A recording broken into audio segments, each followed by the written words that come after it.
আমরা জানি A B সমান এ প্লাস বি ভাগ টু তার উপর হোল স্কোয়ার মাইনাস এ মাইনাস বি ভাগ টু তার উপর হোল স্কোয়ার, এইটা দেওয়া আছে, এটা সূত্র আমরা জানি। তাহলে এই সূত্রটার প্রয়োগ কোথায় হবে? যদি এ প্লাস বি অর্থাৎ এ প্লাস বি এবং এ plus B A minus B এর মান দেয়া থাকে। যেমন একটা সমাধান আমি দিচ্ছি, প্রশ্ন দেওয়ার চেষ্টা করছি। এ প্লাস বি 7 এ মাইনাস বি 3 হলে এ বি সমান হোয়াট? তাহলে সমাধানের ক্ষেত্রে আমরা জানি, আমরা সূত্রটা খুব সহজে লিখব।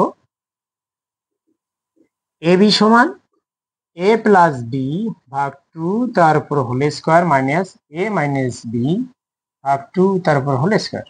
তাহলে এখানে এ প্লাস বি সমান কত দেওয়া আছে? 7। এ মাইনাস বি সমান কত দেওয়া আছে? 3। তাহলে সুতরাং এ প্লাস বি বলতে 7 ভাগ টু তার উপরে স্কোয়ার মাইনাস 3 ভাগ টু তার উপরে স্কোয়ার। ওকে, তাহলে 49 ভাগ 4 মাইনাস 9 ভাগ 4। তাহলে 49 মাইনাস 9 ভাগ 4, দ্যাট মিনস 40 ভাগ 4 10 অ্যান্সার।